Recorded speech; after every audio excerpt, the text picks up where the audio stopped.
بسم الله الرحمن الرحيم الحمد لله الذي هدانا لهذا وما كنا لنهتدي لولا أن هدانا الله. Verily all the praise and all of the glorification, it is due to Allah who guided us to this Islam. Truly, if Allah He didn't guide us to this Islam, we would not be from amongst those that have been guided. Islam is a beautiful ni'mah that He bestowed upon me more than 30 years ago. I come from a background where my family, they claim to practice the Christian religion of Isa and Maryam. And through a long time of study, self-development, and reflection, Allah guided me to Al-Islam, walhamdulillah. So that's why we begin by saying, all praise is due to Allah who guided us to this Islam.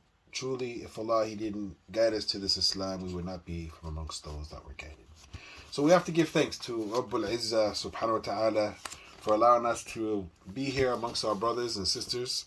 And out of all the places in the world right now, besides Mecca, besides being with my mother, or my children, or my wife, I'm here with my brothers and sisters, and I'm very honored to be here amongst you today. We're going to make a little presentation, inshallah ta'ala, as we went back and forth with the qa'imeen, or the people in charge of putting together the program. And from what I was able to understand, I'm going to deal with two issues, and each issue can be expanded upon.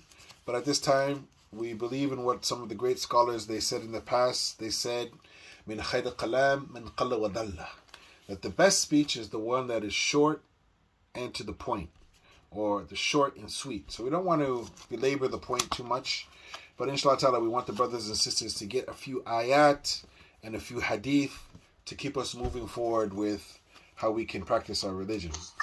As we are living in a time these days where many people, they've lost hope and they've lost direction. So we're trying to just deliver what is known as a tawjihat, some direction for our brothers and sisters, based upon some ayat from the Book of Allah and some hadith of the Nabi Sallallahu, Alaihi, Wasallam, and some aqwal, some statements from the people of the past. So inshallah ta'ala, sanabda, we begin, bidnillahi ta'ala, with the title of the lecture, When Dealing with Peer Pressure. When dealing with peer pressure, put on your gear treasure. So here I'm wearing Dawah Dynamics, my own gear. And, we try to talk to the people at the level that they're at. So I could put on my fancy sheikh clothes, but at the same time, I just want to come to you, brothers and sisters, as your older brother in Islam. Even though I've reached the level of 50, my oldest child is 27. He's been out of school now, university, for about 5-6 years now. I want to come to you as that big brother that's just going to share a message with you. Nothing more than that. So from this, we get, when dealing with peer pressure, put on your gear treasure. So where we get this from? Allah Ta'ala, He says in Surah Al-A'raf, and I put on my spectacles. As you get older, you need them. Allah Ta'ala, وَلِبَاسُ التَّقْوَى ذَلِكَ خَيْرٌ. And the clothing of taqwa, that is the best. And if you were to ask the Muslims, what is the meaning of taqwa? They'll say it's the fear of Allah. So it shows you that the translation of Arabic to English, it's lacking, because when we look at the word khawf, it also is translated as the fear of Allah, and al-khashya is also translated as the fear of Allah. So that's a whole bunch of topics on another day, different discussion, but to show you that in English language we're lacking. So we need to know what a taqwa really is. Recording in progress. I said this recording in progress here. Okay, I got it. All right. So in this verse, Allah Ta'ala, He talks about the use of clothing as a covering and a beauty, and He says that the best clothing is a taqwa, God consciousness, as it's translated. It is both a protection and an adornment. So having good manners, having good character, having the consciousness of Allah Azza wa Jal, it is an adornment, especially in these days and times. And one of the most profound thing I think in these times is, in our religion, the discussion of what is known as al-ikhtilat, not mixing with the females and the men. Our religion shows us and forbids us, or tries to get us away from that. Now with the whole Me Too movement, we're not going to get into that, but we see that our deen has already protected us from those type of things that have been happening in society for the last little while. So we find, ya ikhwan, that and akhawat, it keeps us from indecency and evil, and it beautifies us with a divine light, a taqwa. And it shines through. There can be no better decoration for the human beings than which decorates his inner and manifests itself in its outer. So this is one of the things, ya akhwan, ya akhawat, that as a Muslim, not only should we worry about our outer, and this is where we find that the fashion industry, as well as the social construct of trying to look good, smell good, feel good, it's all from our religion. But also we need to be worried about the inside. What the khalqi, the inside. There's khulaqi and khalqi. There's the one that is in ourself. And how we're going to develop taqwa, ya akhwan, has to begin from within. So, inshallah ta'ala, what we want to try to do, brothers and sisters, is make this bikhtisar, short and concise. And we want to talk about taqwa. It is the ability to remember Allah at all times, to the best of your ability. You know, فَاتَّقُوا مَسْتَطَعْتُمْ, fear Allah to the best of your ability. When you're having friends, when you're with your family, when you're with your homeboys or your homegirls or whatever, you know, your mates, we find that sometimes we forget that we still have a responsibility to Allah Azza wa Jal, and we still have a responsibility to society. And that's why many of the great scholars, they have written books dealing with the issue of what is called Islah Mujtama' wa Nas, the rectification of the society and the people. So the society can't be rectified until the people, they rectify themselves. So let us begin with ourselves, my dear brothers and sisters. So taqwa has both sides, acquiring of good deeds and qualities that please Allah, and more importantly, they shield and they armor and deflect and they pull towards the disobedience of Allah. So taqwa is something that will shield you away from the disobedience of Allah. فِعْلَ مَعْمُورٍ وَتَقْوَ مَعْذُورٍ. It is doing the things that He ordered us to do and staying away from the things that He told us to do to the best of our ability. We're human beings. We're bashar. We all make mistakes. The Prophet said, كُلُّ بَنَا آدَمَ خَطَّاء وَخَيْرَ خَطَّاعِينَ التَّوَّابُونَ. All of us are the sons and daughters of Adam and Eve, basically. And we're going to make some mistakes along the way. But the best of the people are those, after they make their mistakes, they realize that they fell into error, and we're continuously erring, so we make something called a tawbah, which is another topic for another day. So, dealing with this situation, one of the statuses, we know that there's Muslims, we know that there's mu'mins, we know that there's muhsins, but Allah also talked about the muttaqun, or the person who is muttaqi, the person who has taqwa. And we realize, brothers and sisters, that we have to be careful these days with what is known the topic of a peer pressure. So we're dealing with peer pressure and the fitna of peer pressure, dealing with things such as drugs, sex, alcohol, and other things. So when we look at the situation, we find that some of the poets, one of the poets, he went on to say, قُلِّ مَنْ تَصَاهِبْ أَقُلَكَ مَنْ أَنْتَ. Tell me who your friends are, or show me who your friends are, and I'll be able to tell you who you are.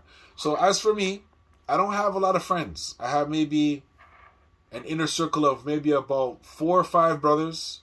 3 of them live here in Canada, and 2 live in the States, and actually 1, he lives abroad. And that's my inner circle. I don't hang around with a lot of people, because that I found overall that most of the people, they don't give me much benefit in terms of reminding me of Allah, or teaching me how to be a better family member, or to teach me how to live a better, healthier life, or a person who's going to teach me how to become a better business earner for my family, and things such as that. So my circle is very small, and if you to see who my friends are, then you know exactly who I am. And this is what the poet, he went on to say. So we begin, brothers and sisters, with the statement of the Prophet Sallallahu, Alaihi, Wasallam. And this hadith is collected in Imam Hakim in his Mustadrak, where he went on to say, the Prophet Sallallahu, he said, لا تصاحب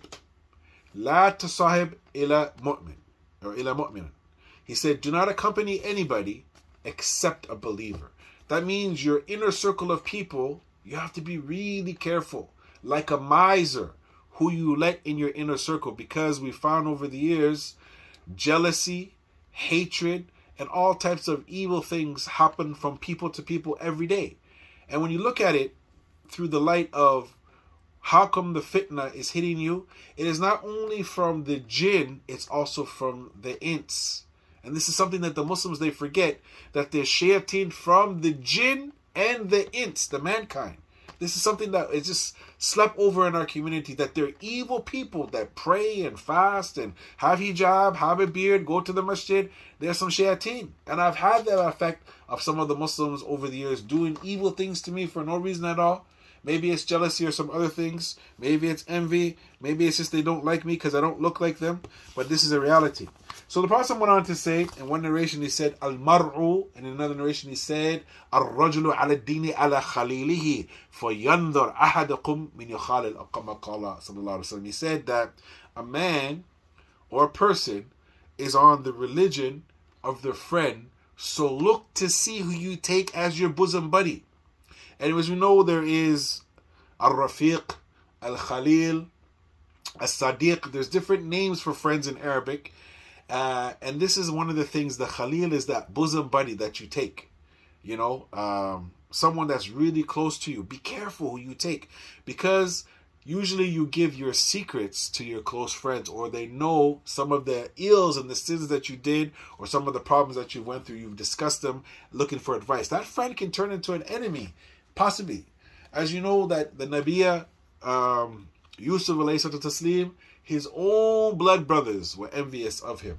And we find that jealousy can happen amongst the ranks of even knowledgeable people. People with PhDs, master's degrees, VAs, even sheikhs and great imams. They can become very jealous and envious of one another. So we have to be really, really careful, brothers and sisters. And we have to look for the qualities of a good friend. And this is why we're living in a time now that things have become so strange. To say the truth, to talk about the truth, and having to be a person who's really careful in how they say things, and looking forward on if they say the truth and how they say the truth, how the ramifications of saying the truth can come back and harm you. You have to be really calculated in how and what you say, because the times are very strange. So there's good and there's bad in being the strangers. You'll find that when I first embraced Islam, almost all of my family, they boycotted me, or a vast majority of them, they boycotted me. They didn't want to talk to me. But as I grew up as a young man, many of the family members, they seen certain qualities that I developed, and some of them began to talk to me. And some of them up until today, they don't want to talk to me because my Islam is strange to them. But now what happens when it's the ghurabatu thaniya, when Islam becomes even strange amongst the Muslims? This is the thing where Muslims say things and they don't have knowledge of Islam, especially me as a convert or a revert. They say, why are you doing that, brother? And I said, it's the Sunnah. And then they doubt me, thinking that we don't read. I didn't leave Christianity to come into Islam to sit on the sideline. I wanted to be very active with my Islam, and this is a blessing from Allah Azza wa Jal. So we take this religion really serious. And mashallah tabarakallah, we probably spent, and Allah, He knows the best, more than $30,000 on Islamic books so we can learn about Islam. It's an investment for my hereafter. So therefore, I need to get closer to Allah by following the footsteps of the Nabi Sallallahu Alaihi Wasallam. And I like to buy books to better myself, because knowledge, ya akhwan, ya akhwa, is something that will help you get to the paradise. As the Prophet said, Man salaka tariqan yaltamisu fihi ilman, sahhala Allahu bihi tariqan ila al-Jannah, or kama qala Sallallahu Alaihi Wasallam. He who traversed the path to the Jannah, Allah will make the path to paradise easy for him. So learning knowledge, ya akhwan, and knowing the importance of being strange is extremely important. So for those that are involved in peer pressure and not wanting to get involved in peer pressure, and the pressures of peer pressure or influence or persuasion, these are all words I want you guys to go look up. Influence, persuasion, and peer pressure, and you do your own due diligence. And inshallah ta'ala, see if you guys can come and explain to me the difference. As for the stranger, we find that the Prophet Sallallahu, Alaihi Wasallam, that he said a few narrations, and some of them, the love takhtalaf, the wording is different. In this narration, he Sallallahu Alaihi Wasallam, he went on to say, Inna ad-deena bada ghariban, ويرجع غريبا فتوبى للغرباء الذين يصلحون ما أفسد الناس من بعد من سنتي. This is one narration. Islam, it began as something strange, it will go back to being strange, so glad tidings to the strangers. In another narration, he went on to say, بدأ إسلام غريبا وسيعود غريبا فتوبى للغرباء. Now there's a few other loves different wordings on how this hadith is. I think another 3 or 4. But suffice it to say that Amr ibn Auf, he went on to say that the Messenger went on to say, verily the religion, it began as something very strange. Being on the sunnah, being a person with taqwa, being a person with Islam. And then again will return to being strange. So blessed are those strangers who restore my sunnah that the people have corrupted after me. This is another narration. So these days, even the Muslims will make fun of you. And I can remember some years ago, this is maybe going back, I don't know, maybe 15 years ago. For us Muslims, we try to practice the sunnah as best as we can. And, our iman goes up and down like everybody else. Al-iman qawlun bil-lisan wa tasdiqan bil-qalb wa amal bil-jawari. Iman, it is a belief on the tongue, a statement on the tongue, a belief in the heart, and actions on the limbs. So you read different hadith and you want to tatbiqiha, you want to try to apply those hadith in your life.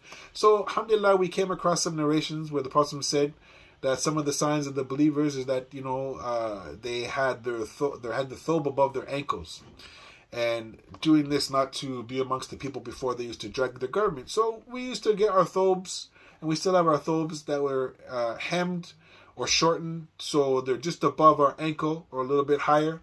And one time I was walking in an area where there's lots of Muslims. It's a Muslim area.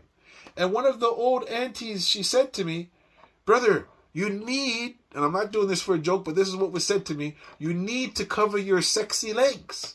I was like, wala hawla wala quwwata illa billah. She says, brother, your thobe is too short. Your thobe is too short. Hide your sexy legs, brother. I was like, la hawla wala quwwata illa billah. Because this was strange to her culture. Because some of the people from her culture, they're what they call musbil. They drag their garments below. Their pants hang way back down. So here I'm strange in my own community for trying to practice the sunnah. And then when you try to educate the Muslims, they look at you like, well, who are you? You're just a new Muslim. Who are you to come and tell us we've had Islam for 1,000 years? So again, we're strange on top of that, upon strange upon top of that, upon strange upon top of that.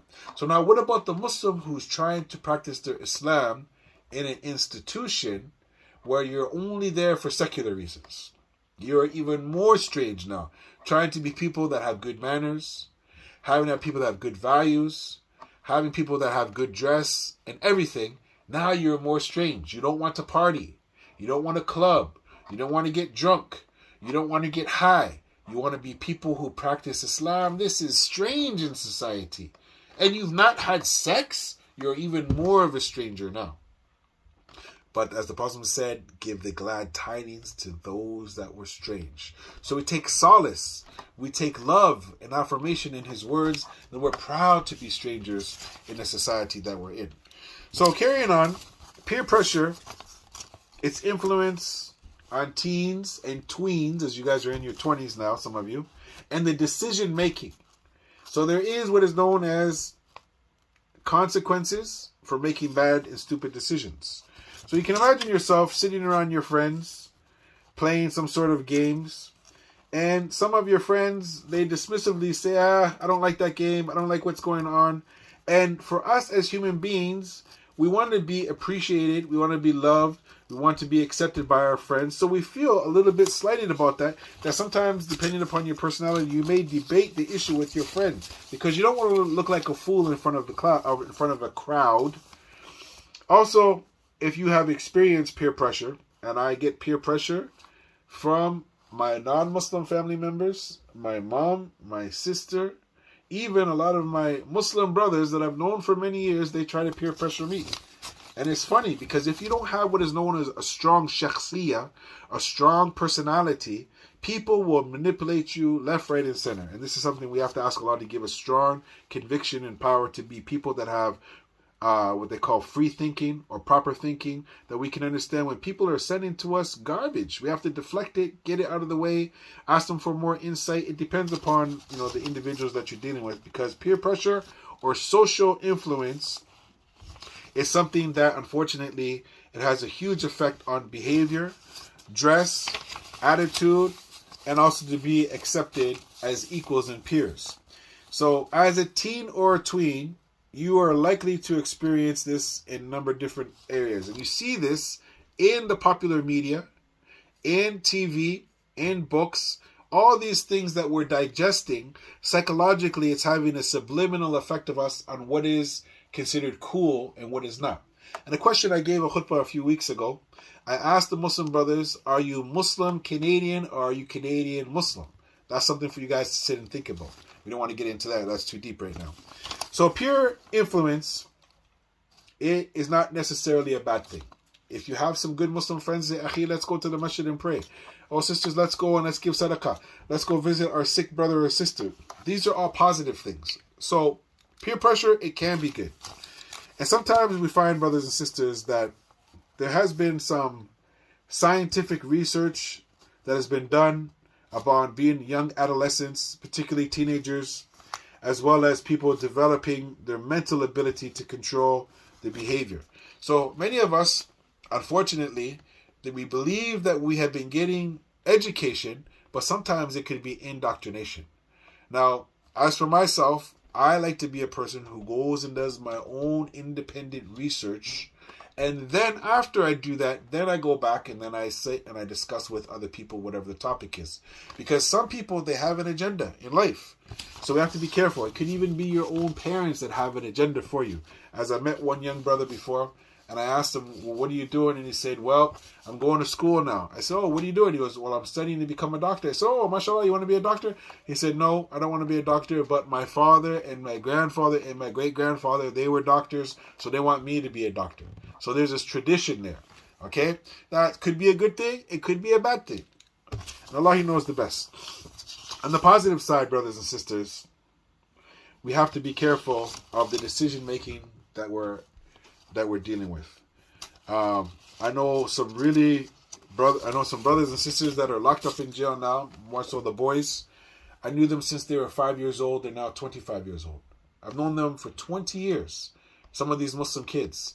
One Muslim kid in particular, he decided one night to get in the car and to go with some of his homeboys from the block into a certain area in Toronto where there's lots of drugs that are being distributed in the community, and him and his boys happened to be in a car, and he was the last one to get in the car with them.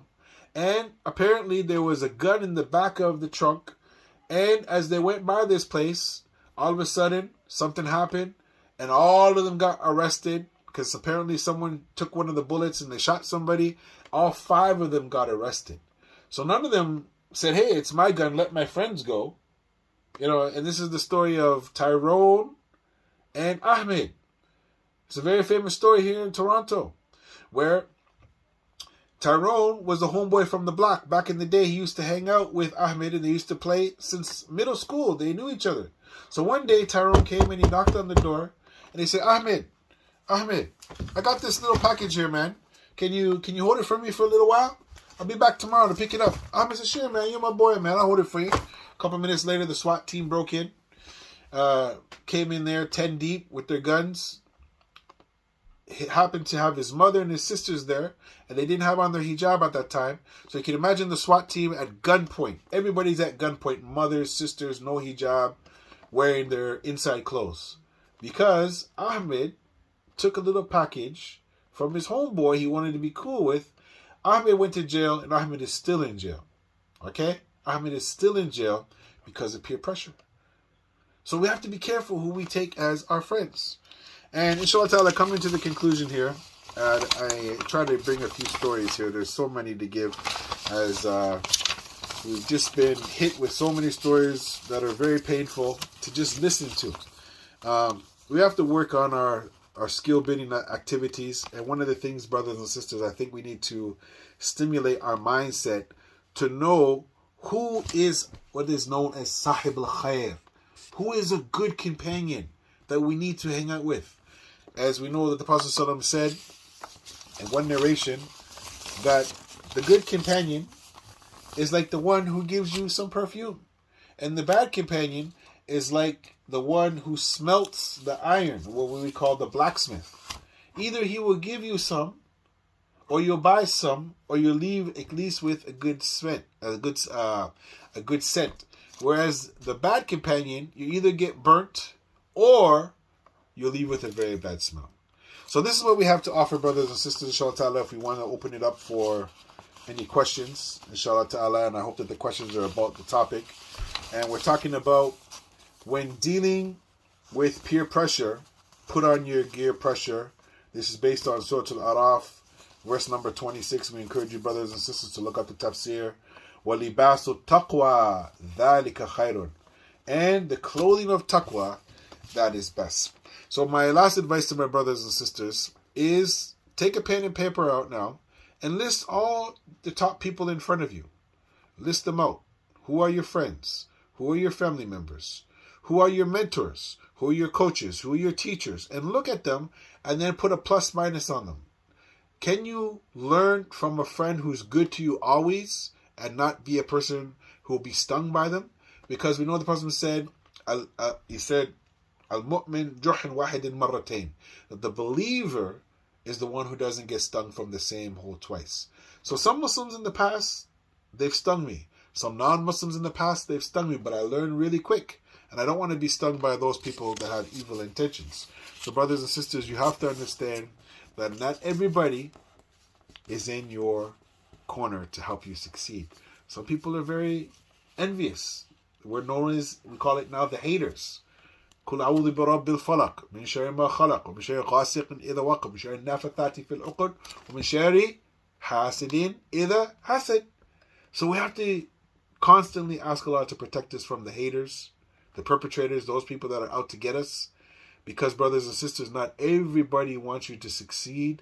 And know that Shaitan wa junudihi and his army of minions, they want to take you and me to a place called the barbecue, where there's going to be a big barbecue of people frying. أعوذ بالله من ذلك لا سمح الله نار جهنم شد حراء لو كان لا يفقهون.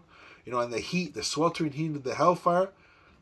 For those that they don't ponder, they don't understand, they don't know what's going on.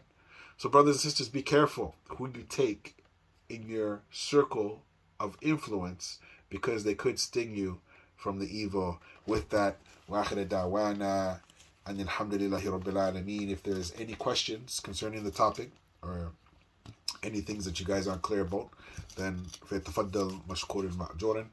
Inshallah ta'ala, I don't know if you want to list the question on the side, or if anybody, they feel that they can talk. I know that the sisters, they go to university and they have to talk. So if you feel that you want to talk, no problem. Nobody can see anybody. It's just me up here. And inshallah, ahlan wa sahlan. Thanks for allowing me to come and spend some quality time with you, brothers and sisters. Our motto for Dawah Dynamics is, the masjids are built, now help us build the people.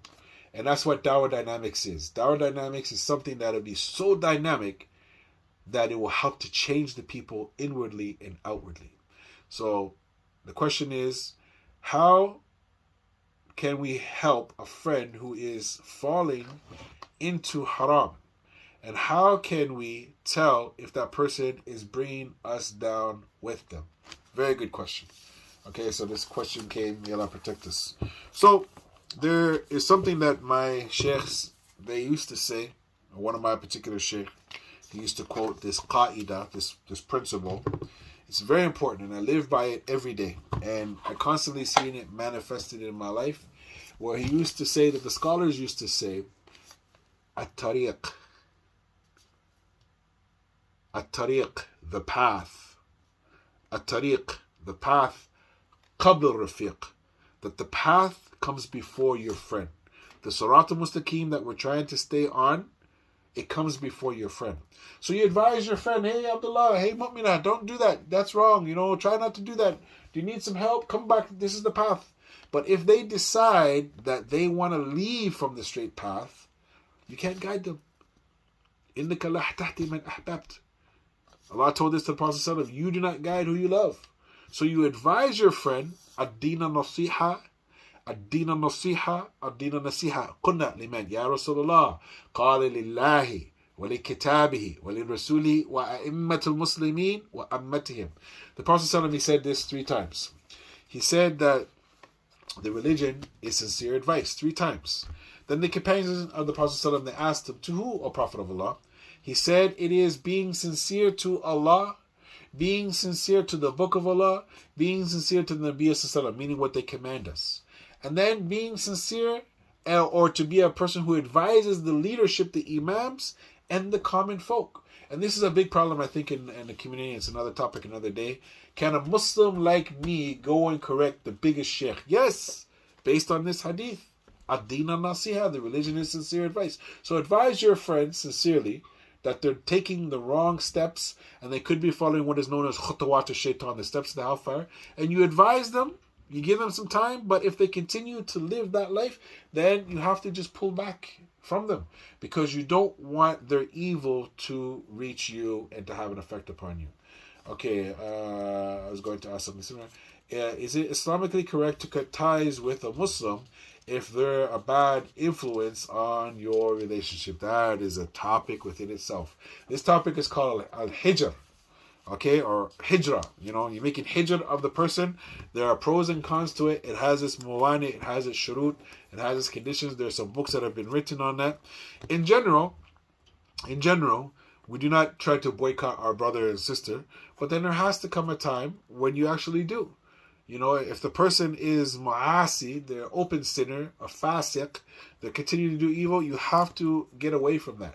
And this is why we find the beautiful hadith which is known about the man who he killed 99 people unjustly. This hadith is in Bukhari.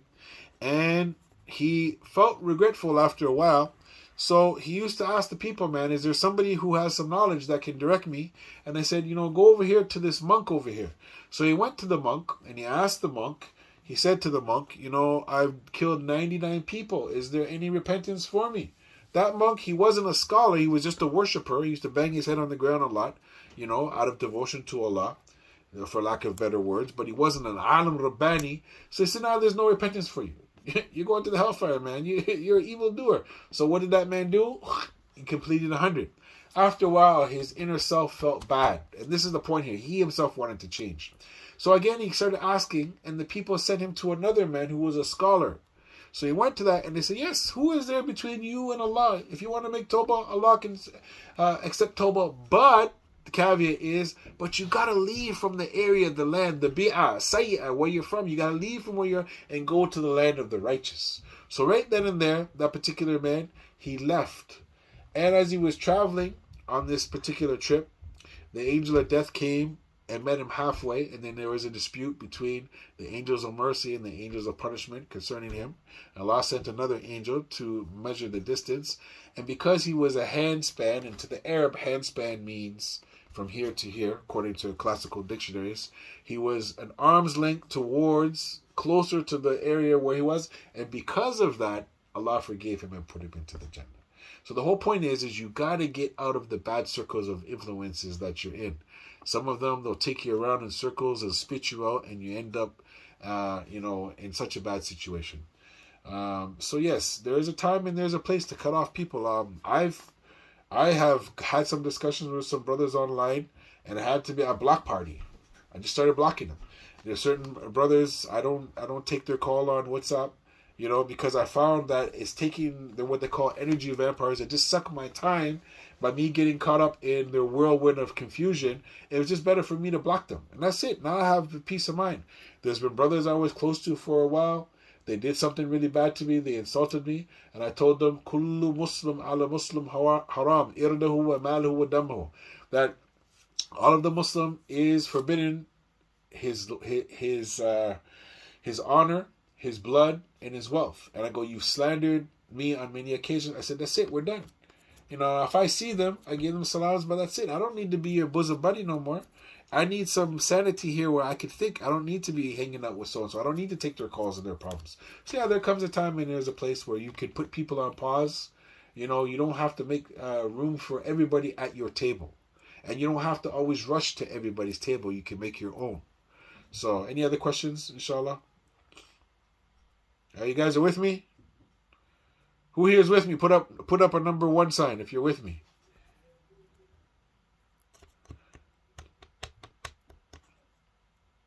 Okay. As for family, this is very difficult. This is very difficult.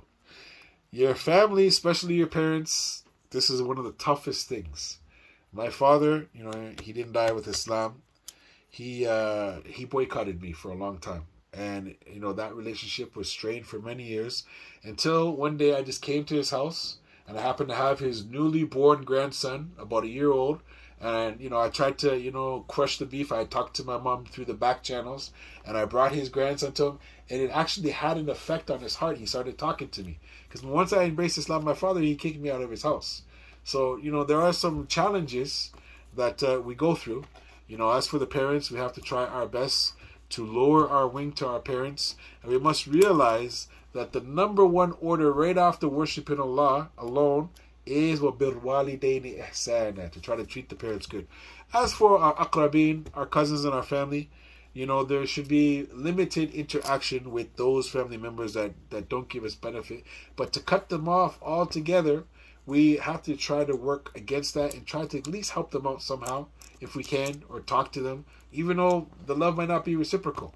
Because Yawm al-Qiyamah, you don't want those relatives saying, hey, I needed XYZ and Abdullah, he didn't help me at all and there's no one else to help me.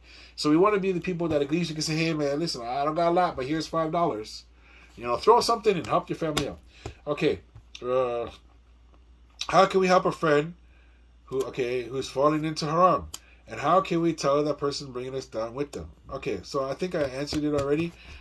You advise them, find out what their problem is. Do they got a headache? They have some stress. They have some post-traumatic stress. They have a mental disorder. Like, what's their problem? This is, if we get more details, it's a very vague question. We don't know exactly what you're talking about. I mean, they had a flat tire. Okay, go help them fix their flat tire. They're having a problem paying the rent. Can you throw something in to help them? We need more details to give a more specific answer. Okay, how can we develop the strength to avoid being influenced negatively by friends? Simple. Cut most of the people off. I'm very happy to just put on my headphones and listen to my sheikhs that are 10, 20, 30 years older than me and just drive in my car, walk in the mall. I have a few friends that call me. I hang out with them. But I don't need to be loved by the people. I love myself. I love my deen. I love my Lord. I prefer to actually sit at home and read my books about Islam that the scholars wrote than to hang out with the people. I prefer that because now I'm learning. Now when I come amongst the people, I share with what I have. But in general, I'm not looking for any validation. I mean, especially, I'm a little bit older than you guys now. When I was younger, I'm now 50 years of age now. I really don't care what people think about me. I don't. I'm at that point now. I'm becoming what is known as a grumpy old man. Okay, and in my culture, some of my cultures, I'm actually mixed with many different varieties of spices. And certain in my culture, sometimes I talk to myself and I say those things in my language, and I'm like, man, I care about none of them, man. Man, for do me, I do my own thing, as they say, me do me. I don't care. I just do my thing. And sometimes you have to have what they call horse blinders, where you just see your goals and what you're trying to do. You have to try your best to stay focused because many things will pull you off. I had a friend, he's been a friend to me for 30 years. We got into a discussion the other day. And from this deep discussion, we went back and forth for an hour, texting, voice messages. I'm like, is this the same guy that was my friend? I don't know, man. So some people, they change. Some people, you gotta put them in different friend zones, like he's a friend or he is, a companion. He is a peer. He is a schoolmate. He's a classmate. You have to compartmentalize people and put them in different areas, because you don't want to be influenced by people that they're not going to give you any benefit. And to be honest, yes, I have a little bit of that in me through my ancestors. But to be honest, most people, like out of everybody here, put up their hand, put up a number 3. Okay, put up a number 3. If everybody who how many people have friends that are trying to help them pay their bills? Put up a 3 if that's true. If not, put up a 1. Basically, who cares? So some people, if they're actually trying to help you pay your bills, those could be your really good friends. Most people, they don't care about you. Most people, they don't care about if you have groceries, if your gas in the car, if your books are paid. Nobody really cares. So now you got to sit and you got to look and you got to evaluate, man. Like, who really can I depend upon when, as they say, when the SHIT, when it hits the fan, what's your plan, man? Who's going to help you out? Who is going to help you out? Not too many people. You know, and brothers and sisters, I grew up around all my Christian relatives, and the amount of profanity that they speak on a daily, any interaction that I have, all these words and all these things, it hits me all the time. It's hit me, so I'm trying to deflect it. I'm trying to get rid of it. But at the same time, if I just boycott my family and I don't talk to them, then there's just no way that they're gonna, get a chance to hear me give them a little bit of dawah. And that's the thing. We ourselves have to work on ourselves first. Ku anfusikum wa ahlikum nara. Alaykum anfusakum. Save yourself, firstly, and your family from the hellfire, and also upon you is yourself. You have to work on yourself. So begin with that. Try your best, and know that nobody's perfect. I always try to understand if brother so-and-so is doing this or sister so-and-so did that. I don't judge them. I try to say, well, how did it get to that situation that he did become a drug dealer? How did it get to that situation that she's in the clubs popping champagne bottles all the time? What happened? I try to understand it. Like, what led them down that path? What were the reasons? What were the situations while that happened? And you find that many of the times it's because they started hanging out with bad people. I have so many stories to tell, but they're too personal about stuff I've heard over the years. And sometimes when you just cut off the bad friends, most of your problems will go away. I know people in the city of Toronto, when they're on Facebook, they're a great keyboard warrior. They have all these things to say. They challenge you. But if they live in the GTA and you bump into them, they don't got nothing to say. They are quiet. And it shows you that people these days, when they're in a situation where they feel that they're in power, they're going to say something. But when you bump into them, they're not going to say nothing. So that's the whole point. Try not to hang out with too much people. Unless, brothers and sisters, you're working with the muttaqeen. Allah Ta'ala, He told us a beautiful narration in His book where He went on to say, التعاون على البر والتقوى ولا تعاون على الإثم والعدوان. Cooperate. Come together on righteousness and piousness. That means it's a team game as a ummah to do good stuff. But don't come together on sin and transgression. So if the people around you are inviting you to sin and transgression, then utraku, leave them alone. But if they're trying to say, brother, look, come to the masjid, we're going to feed the poor people. Come to the masjid, we're going to, help the disabled. Come to the masjid, brother, and help us clean the masjid. Okay, go, help them. Do something positive. Do some good deeds. Because life is very short, brothers and sisters, and, we have to fill our bank account of good deeds before it's too late. So, inshallah, we'll take a few more questions, maybe one or two more. And then I don't want to, give you guys...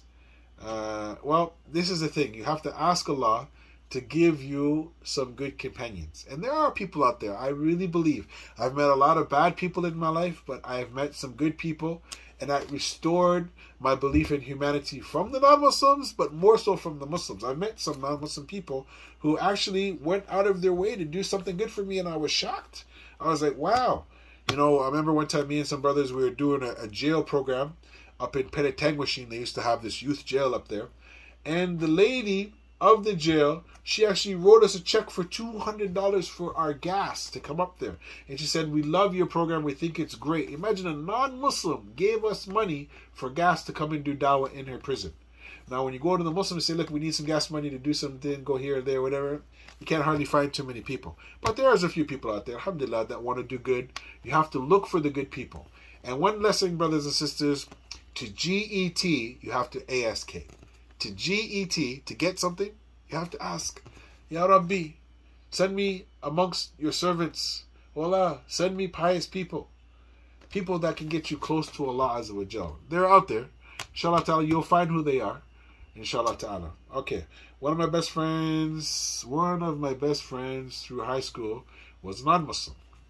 She motivated me more in my Islam than most of my Muslim friends. Yeah, sure, absolutely. Absolutely. This is definitely possible. But now the question comes, you say to say, listen, friend, you're a great friend, man. What do you think of Islam? Get into that discussion. See if she wants to take her Shahadah. You never know. Some people, they like Islam a lot, but they don't know the steps. They've never been coached on how to become a Muslim. So, open up that discussion. Say, what do you think about Islam? See what she says. Pry at her a little bit, Throw out some questions there. See if she's interested. And, you don't, and this is one of the things that I think wisdom here in the West, a lot of the born Muslims, they don't understand certain topics in Islam. For instance, there's the Usulu Fiqh principle, al-mashakkatu at-tajlibu at-taysiru, that with hardship, it facilitates the ease. So if a girl was to embrace Islam and she lived amongst her non-Muslim family, obviously if she starts wearing hijab every day, they're going to notice that. So now here's the dilemma of the new Muslims.